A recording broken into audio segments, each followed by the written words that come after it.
Once upon a time in a quiet little monastery, where the Wi-Fi was weak but the spiritual signal was strong, there lived a cheerful old monk. He smelled faintly of incense, roasted chickpeas, and ancient wisdom. One day, a young man burst into the monastery courtyard, clearly in the middle of an existential crisis, or a bad breakup, we're not sure. The monk, who was gardening with great intensity, talking to his tomatoes like they were parishioners, stood up, brushed dirt off his robe, and said, "Ah, a question of identity, discernment, and possible drama.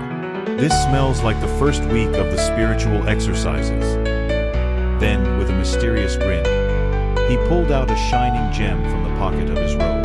"Take this," he said. "Go to the market. Ask people how much they'd give you for this stone. But whatever happens, do not sell it. First stop, the fruit vendor. He squints at the gem and says, 12 oranges. 13 if you take the overripe ones. Deal of the day? Not quite. Next up, the vegetable guy. He holds the stone, raises an eyebrow, and says, 1 sack of potatoes. 2 if you pretend it's your birthday." The young man sighs. He's not feeling very priceless. Then he heads to the goldsmith. This guy gasps and says, "I'll give you 1 lakh gold coins." The young man almost faints, mostly because he doesn't know how many zeros that is. 5 lakh, the goldsmith shouts. "Final offer. And I'll throw in a free gold-plated paperweight." But the young man remembers the monk's instructions and walks away, nervously, like someone who just said no to a billionaire. Finally, he enters the diamond merchant's shop. The merchant sees the stone and nearly levitates. He lays out a red velvet cloth like he's about to propose, places the gem gently on it, and whispers, "Where did you find this? Even if I sold everything I own, including this ridiculous velvet robe, I still couldn't afford this. This gem is priceless." The young man returns to the monastery and finds the monk sipping herbal tea and feeding judgmental ducks. "Brother," he says, "I did what you asked.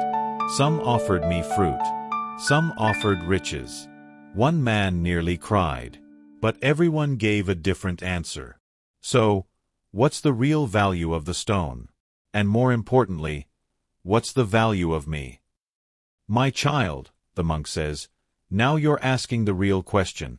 Everyone you met valued the gem based on their experience, on what they could understand or afford. The fruit man saw a shiny orange. The goldsmith saw an investment. But the diamond merchant? He saw the truth." He pauses and adds, like it's a punchline to a cosmic joke, "Also, that guy clearly reads more scripture." This is Ignatian wisdom, my friend. Discernment.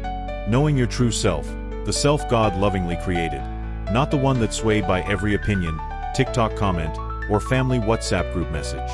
Don't settle for being priced like a sack of potatoes when God made you to be priceless. He hands the young man a tiny notebook labeled Spiritual Exercises, now with 30% more clarity. "Here. Start by asking, what am I seeking? Who do I want to become? And whose voice am I listening to?" The young man smiles. He feels seen, valued, slightly hungry, but mostly peaceful. As he walks away, the monk yells after him, "And remember, if anyone ever offers you oranges for your soul, politely decline. Your worth doesn't come from the world. Comes from the one who created you. Know your value. Live from it. And never let the fruit vendor decide your destiny."